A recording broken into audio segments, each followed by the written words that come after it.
Good morning and happy Monday. Everybody's still asleep here. Did you have a good weekend? It was hot. If you were in northern Illinois or in the northern Midwest, it was really hot this weekend. Great summer to grow corn. Guy named Fred Smith gets into Yale Business School. They're supposed to write a paper on a new business that they're interested in. He writes a paper on a business that will deliver packages, high priority packages, safely overnight. His idea is that they'll be delivered in 24 hours. He gets a D on the paper because the professor says that there's no way that people would pay extra money to deliver a package in 24 hours when they can use the United States Post Office and deliver the package in a couple of days.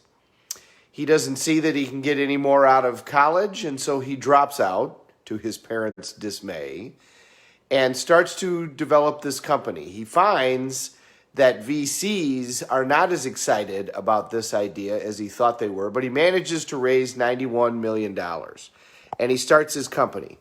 He bases it in his hometown of Memphis, Tennessee, and the idea is that all of the packages are going to go to Memphis.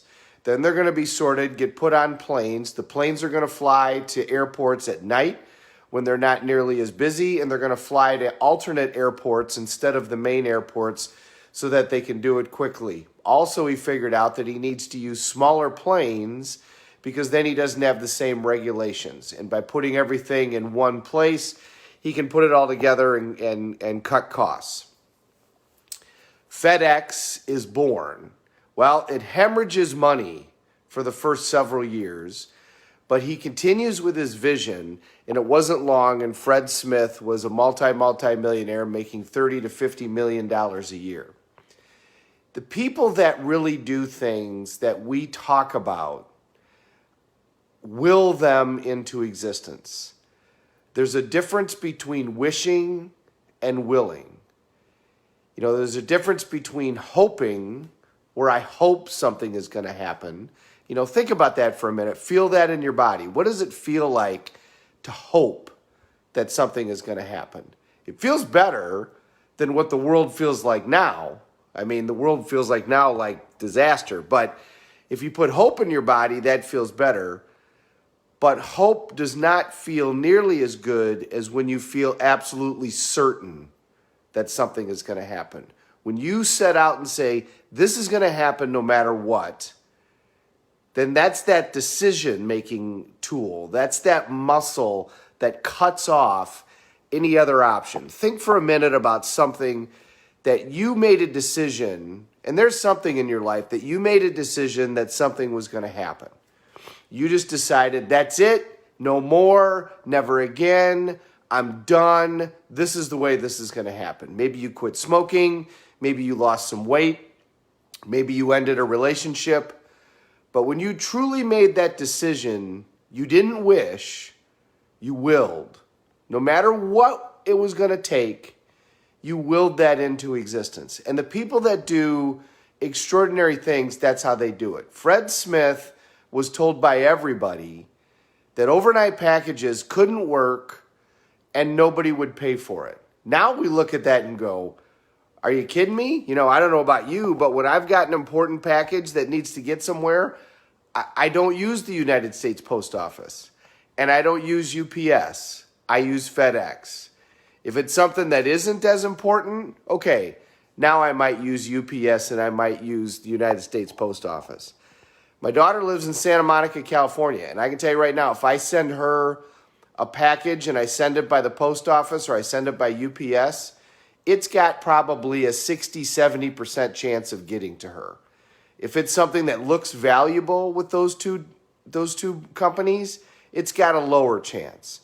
If I put money in an envelope that looks like a birthday card, the United States Postal Service will steal it out there. Almost 100% guaranteed. That envelope's going to get opened and the money's going to get removed. But not FedEx. And that's the standards that he applied to that company. And because of that, the company now has a reputation for being much more reliable, something that people will pay for when it's something that important. Two other stories about FedEx to show you just how pervasive his vision was. He got to a point where he couldn't make payroll. Fred Smith, like I said, he was hemorrhaging money for the first 2 years. They lost millions on top of millions. Couldn't make payroll. So now he can either cut back, he's got to go try to get more money, but he's at a point where he's not going to be able to pay his employees in 2 weeks. He did have enough points on his frequent flyer card that he could fly anywhere in the United States. So he gathered together all the money that the company had in cash and flew to Las Vegas. He went to the craps table, put the money on the pass line. For those of you that don't play craps, he put the money on a one-time bet that he was going to win in craps. And for those of you that play craps, he put it on the pass line, grabbed the dice, and rolled a 7, which means that he won, doubled his money, and went back and made payroll. He told that story at Yale when he went back and spoke and got his honorary degree from them, the school that he dropped out of. So that's how pervasive his vision was. He was so convinced that his company was going to be successful that he was willing to go take that risk on a game of chance because he knew that he was going to make it. That intensity is pervasive throughout the entire company, and they call themselves a family, and they all share Fred Smith's vision. Incidentally, side story to show you just how much it works. One night in Memphis, early on when the company was still in one building, every one of their conveyor belts shuts down. And what happens is all the packages would come in at night, and then they would sort them, and they would go on this massive array of conveyor belts because depending upon where they were supposed to go, then they would go to trucks, which would go to planes, which would go to various regions. When it started out, it delivered in like 45 different cities. So all of a sudden, all the conveyor belts shut down.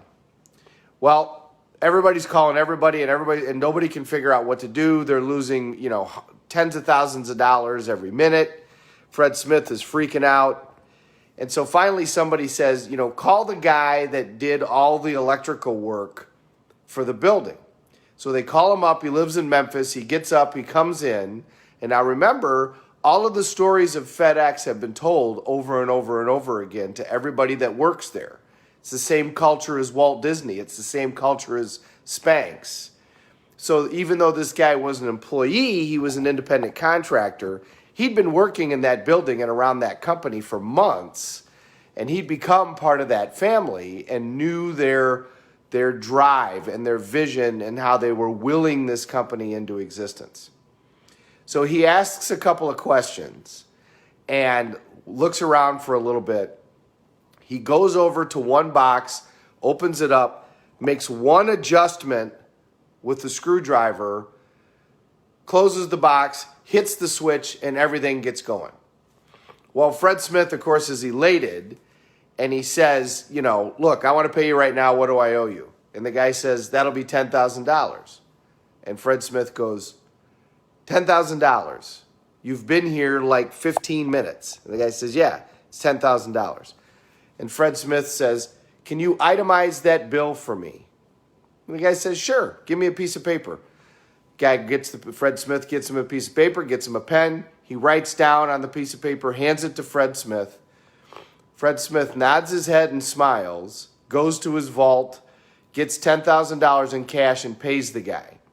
Remember, this is 20 years ago, back when people used cash. Probably longer than that, 30 years ago. Everybody in the company says, okay, we got to know what was on the piece of paper.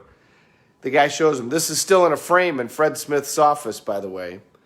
Piece of paper says, turning screw, $1. Knowing which screw to turn, $9,999. He had learned from Fred Smith the value of knowledge and being in the right place at the right time. People that do things extraordinary don't do what's reasonable. The world is shaped by unreasonable people. They do what their vision is. They will their vision into existence, whatever that may be.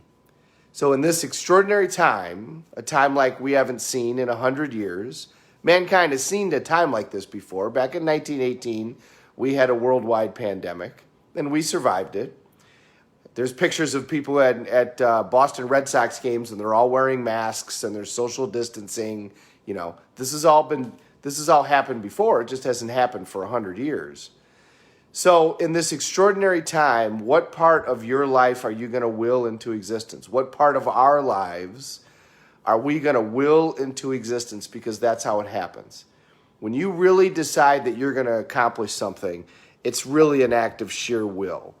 And so on this Monday morning, my offer to you is, instead of wishing and instead of hoping of those goals that we've set and that we've talked about over and over and over, I think we're at about 100 days that we've been talking, if not more. It's time to become certain. It's time to move to that level of certainty and will those things into existence. So this week, pick something that you're going to focus on, and instead of hoping, will it. It's time to make it happen, as they say. And I know that phrase gets overused, but it's accurate, because that's really how it's done. It just decide that nothing is going to stand in your way, and this outcome is going to happen no matter what. And it's Monday, so it's time to go get to work and to make those things happen. Have a great day, everybody. We're all in this together. Let's take care of each other. Thanks for watching. And hi, Chrissy. Thank you so much for saying hi, my cousin and Dolores. You've been following me forever. I hope that you closed on your new property. Congratulations. You're not the only one. Other people are doing the same. I was talking to somebody else yesterday, and I actually closed on another piece of property on Wednesday. Yay for us. Have a great day, everybody.